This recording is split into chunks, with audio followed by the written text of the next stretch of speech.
12 ফেব্রুয়ারি 2026 রাত পোহালে সকালে শুরু হবে জঙ্গি সন্ত্রাসী সুদি মহাজন ইনুজ রাজাকার গংদের আয়োজিত বাংলাদেশের সংসদ নির্বাচন। কি চলছে রাতে ভোট কেন্দ্রগুলোতে, চলুন দেখি। বরগুনায় 1 আসনে গগন স্কুল কেন্দ্রের রেজাল্ট শিটে প্রিজাইডিং অফিসারের আগাম স্বাক্ষর। ভোট কেন্দ্রের সামনের ভিডিও দেখে মনে হচ্ছে যুদ্ধের প্রস্তুতি চলছে। সিদ্ধিরগঞ্জে রাতে ভোট কেন্দ্রে জামায়াত বিএনপি মুখোমুখি, মেঝেতে ছড়ানো ব্যালট পেপার। ঝিনাইদহে দাঁড়িপাল্লার এজেন্ট স্বাক্ষরিত 3টি ফলাফল শিট উদ্ধার করা হয়েছে।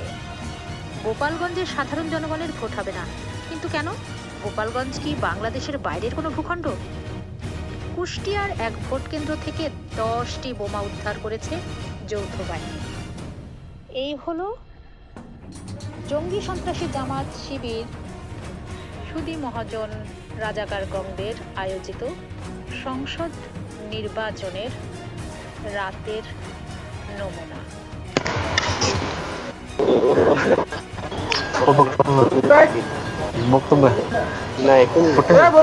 ঝিনাইদহে দাঁড়িপাল্লার এজেন্ট স্বাক্ষরিত 23টি ফলাফল শিট উদ্ধার করা হয়েছে। ঝিনাইদহ 4 আসনের সলিমুন্নেসা বালিকা বিদ্যালয় কেন্দ্র থেকে ভোটের আগের রাতে সব ফলাফল শিট উদ্ধার করা হয়। এই কেন্দ্রের প্রিজাইডিং কর্মকর্তা হিসেবে দায়িত্ব পালন করছেন জনস্বাস্থ্য প্রকৌশল অধিদপ্তরের সহকারী প্রকৌশলী জেসমিনারা। ভোটের আগের রাতেই ফলাফল শিট উদ্ধারের ঘটনার পর কেন্দ্র পরিদর্শন করেন এক্সিকিউটিভ ম্যাজিস্ট্রেট সেলিম রেজা ও সহকারী রিটার্নিং কর্মকর্তা রিজওয়ানা নাহিদ।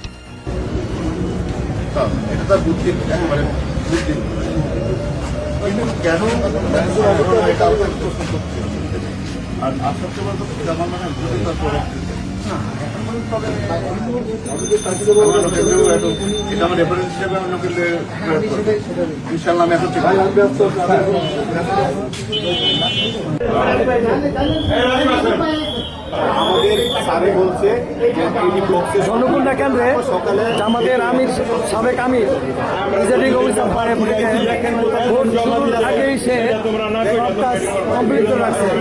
রাতে সিল মারার জন্য সব প্রস্তুতি নিয়েছে।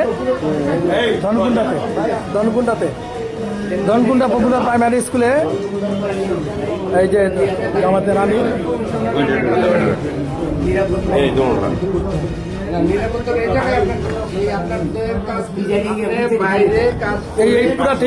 পুরো টিম চেঞ্জ, আজকে রাতের মধ্যে পুরো টিম চেঞ্জ করতে হবে, এটা আমাদের দাবি।